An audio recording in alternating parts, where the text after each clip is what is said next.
महिला पहलवानों के साथ में जो जंतर मंतर पर जो व्यवहार हुआ उससे एकदम हिल गया मैं। अगर जनता उनको वोट देना बंद कर दे तो वो हट जाएंगे।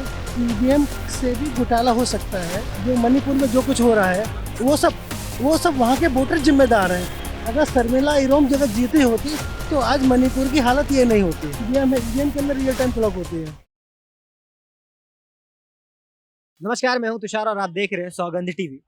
हमारे देश में कई समस्याएं हैं इस समय, और देश आज़ाद होने के बाद या उससे पहले हमेशा से ही कुछ ना कुछ दिक्कतें रही हैं।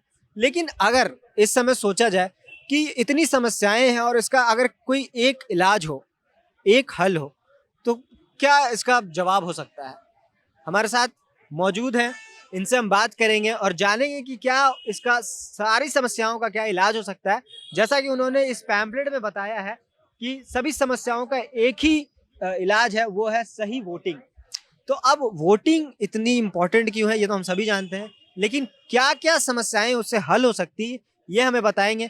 क्योंकि आज ये जो इंटरेस्टिंग एक पैम्फलेट है, आज ये बांट रहे थे और इसलिए हमने इनसे बात करने का सोचा, और इनसे बात करेंगे और जानेंगे कि क्या इसके पीछे का ऑब्जेक्टिव है, मोटिव है, और क्यों इन्होंने ये चीज़ें, ये जो पूरी पैम्फलेट है क्या लिखी है, क्यों लिखी है, इस पे बात करते हैं। आप अभी काम कर रहे हैं, रिटायर्ड है क्या? रिटायर्ड हूँ। पहले कहाँ काम करते कस्टमर सेंट्रल एक्साइज। थे? और ये पैम्फलेट लिखने, ये पूरा लिखने के पीछे का क्या मकसद? इसका लिखने का पर्पज जो महिला पहलवानों के साथ में जो जंतर मंतर पर जो व्यवहार हुआ उससे एकदम हिल गया मैं। तो पूरी पूरी रात मेरे को नींद नहीं आती थी। फिर मैं देखा इसका कारण क्या है। कि जब मैं काफ़ी कुछ स्टडी के बाद में जब मेन कारण पे गया कि ये सरकार उसको पहलवान को हटा क्यों नहीं रही, मतलब जो कारण को। तो मैंने कि जो वोटर हैं, वोटर ही उनको भ्रष्टाचारी, गुंडागिर्दी आदि कार्य करने वालों को वोट देते हैं। तो इसलिए वो शक्तिशाली हैं। अगर जनता उनको वोट देना बंद कर दे तो वो हट जाएंगे। और जो वोट दिए जाते हैं जवाहरलाल नेहरू के टाइम से ही, जवाहरलाल नेहरू के टाइम से ही प्रधानमंत्री के नाम, मुख्यमंत्री के नाम पर वोट दिए जाते हैं। आपने जिक्र भी किया है इस पूरे पैम्फलेट में कि किस प्रकार से बी आर अम्बेडकर हार जाते हैं चुनाव। जो अम्बेडकर साहब थे 1952 के लोकसभा चुनाव में हार गए थे, और 1954 के उपचुनाव में भी हार गए थे। डॉक्टर अंबेडकर साहब ने समाज के लिए क्या काम किया वो सभी को पता है, मेरे को द्वारा बताने की जरूरत नहीं है। फिर भी समाज की क्या उपेक्षा थी, जो वोट देते नहीं दिए वोट। तो इसलिए नहीं दिए कि वोट जो जनता जो वोट देती है वो प्रधानमंत्री के नाम पर देती है। तो उस समय जो वोट दिए जनता ने वो जवाहरलाल नेहरू के टाइम पे दिए, इसलिए वो हार गए। और दूसरा जो 8 में फेल था कैंडिडेट, वो जीत गया। और और आपने इरोम शर्मिला का भी नाम लिया है पैम्फलेट में और कहा है कि कैसे इतना कुछ करने के बाद भी जो समाज में उन्होंने 16 साल तक लड़ाई लड़ी, भूख हड़ताल किया, बावजूद इसके वो चुनाव लड़ती हैं 16 साल बाद, और उसके बाद वो 90 वोट हासिल होते हैं उनको सिर्फ।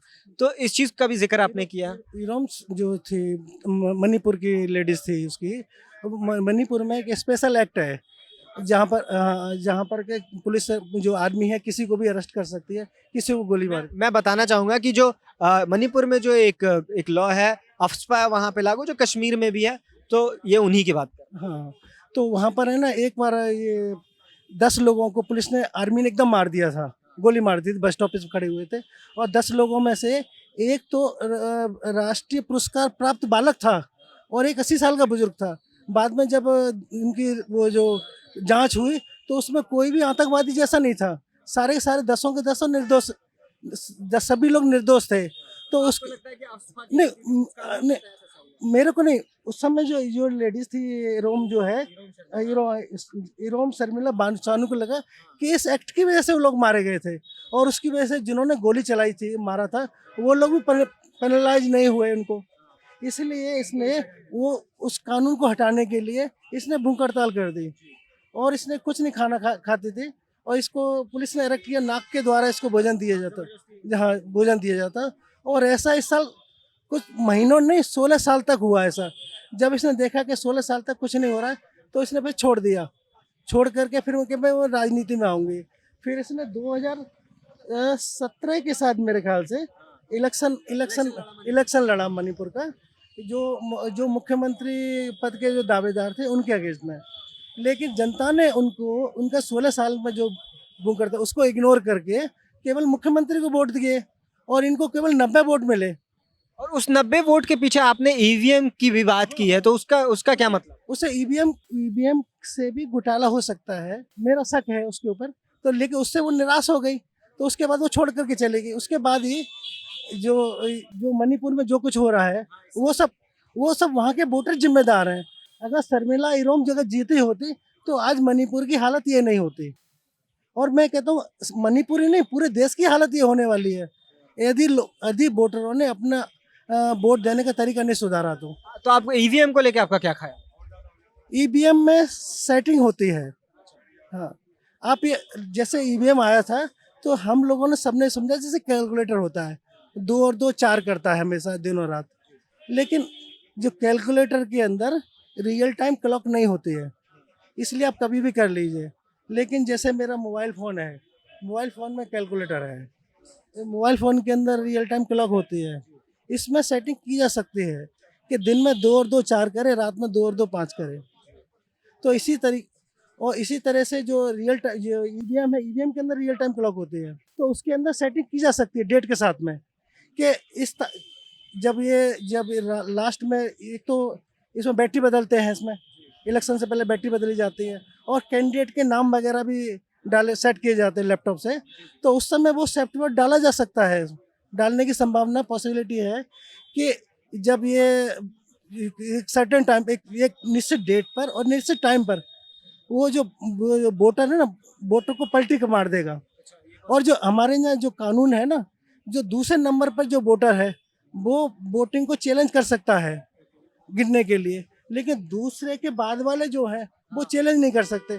तो उनके वोट को ईवीएम पलट सकती, बदल सकती है परसेंटेज, 50% 20% जैसे।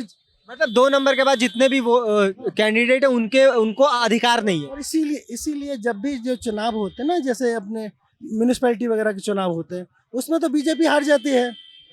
उसमें बीजेपी हार जाती है। आप आरोप लगा रहे बीजेपी पे। चुनाव होते हैं उसमें भी हार जाती है, और लोकसभा चुनाव में जीत जाती। पता नहीं क्या जादू हो जाता है लोकसभा चुनाव में। लोकसभा में तो पहले कई बार ऐसे भी हुआ और है। अभी भी जादू होगा। जो मेरा अपना वो है, मेरी अपनी राय है, विधानसभा चुनाव में जादू नहीं होगा, सिर्फ लोकसभा चुनाव में जादू होगा। तो अगर आप जादू को सहमत है फिर तो कोई बात नहीं है। यदि आप चाहते हैं जादू ना हो तो ईवीएम को हटा दीजिए। लेकिन जो मतपत्र से चुनाव कराने की जो बात है, इसमें कईयों का ये मानना है कि जो पिछड़े इलाके हैं वहां पे जो वोटों की लूट होती है, उससे ईवीएम जो है, ईवीएम से चुनाव कराना ज्यादा बेहतर विकल्प है उसके मुकाबले में। मैं जो ऐसा बोलते हैं उनको बोलता हूँ, भाई एक बार आप बैलेट बॉक्स का हैंडल देख लीजिए और ईवीएम का हैंडल देख लीजिए, दोनों को लेकर के भागना किसको आसान है? ईवीएम मशीन को लेकर के भागना आसान है या बैलेट बॉक्स को लेकर भागना आसान है? ये बैलेट बॉक्स तो लोहे का होता है, भागेंगे तो पैर में लगेगा। ईवीएम को लेकर के तो आप दौड़ते चले जाइए, कहीं कुछ नहीं होगा। हाँ, और आपने एक और चीज कहा है कि ईवीएम अब नहीं भागते, तो अब जो कानून व्यवस्था वगैरह अच्छी हो गई है, इसलिए अब लूट खसूट नहीं होगी वोटों की। और आप ईवीएम के बारे में इतना बात कर रहे हैं, आपने कभी इस पे काम किया या मतलब ये कैसे आपने रिसर्च कैसे किया इस पे? मैं जब अपने सर्विस के टाइम पर ना, तो मेरी इलेक्शन ड्यूटी लगती थी। इलेक्शन ड्यूटी लगती थी तो वहाँ हमारी ट्रेनिंग भी होती थी, ईवीएम दिखाई जाती थी वहाँ ट्रेनिंग में। और मेरे को पता है कि ईवीएम में क्या क्या क्या क्या गड़बड़ी होती है, क्योंकि उसमें इलेक्शन से पहले बैटरी भी डाली जाती है और उसका टेस्टिंग भी, जो बाहर के जो कंपनी है ना, उनसे ईवीएम की टेस्टिंग कराते हैं कि ये इनकी वर्किंग सही कैसे काम कर रही नहीं। और उस समय जो आप कोई भी आप सॉफ्टवेयर डालेंगे ना टाइम के साथ में, तो वो उसी समय उसी हिसाब से काम करेगा। बड़ी सिंपल सी बात है।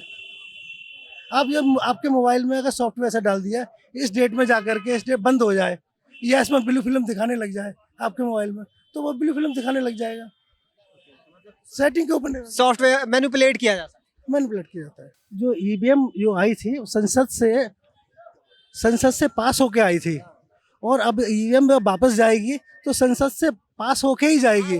अब लोगों का अभी तक ध्यान ही नहीं है कि ईवीएम हटाने के लिए कोई सुप्रीम कोर्ट दौड़ रहा है, कई चुनाव आयोग दौड़ रहा है, लेकिन चुनाव आयोग और सुप्रीम कोर्ट नहीं हटाएंगे ईवीएम को। ईवीएम हटाएगी लोकसभा। पॉइंट ऑफ डिस्कशन तो कम से कम बनेगा ही ना। तो लोकसभा में होना डिस्कशन। अब जो चुनाव आयोग में और सुप्रीम कोर्ट में तो लोग टाइम पास कर रहे हैं ध्यान हटाने के लिए। ईवीएम तो लोकसभा से हटनी है। सारी संसद से हट। डिस्कशन तो लोकसभा में होता है तो डिस्कशन हो ही नहीं रहा।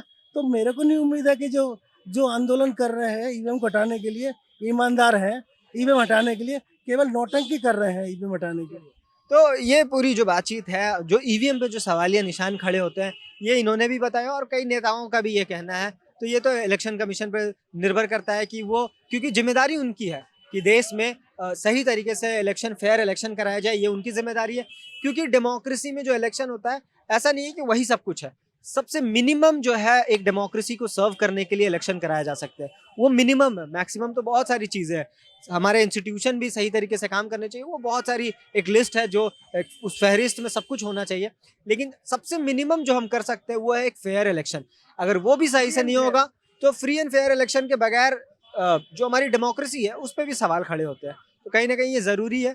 और हमारी कैसी लगी ये स्टोरी आप कमेंट करके बताएं, और ऐसी तमाम खबरों के लिए देखते रहे सौगंध टीवी। धन्यवाद। आप देख रहे हैं सौगंध टीवी, सौगंध वतन की।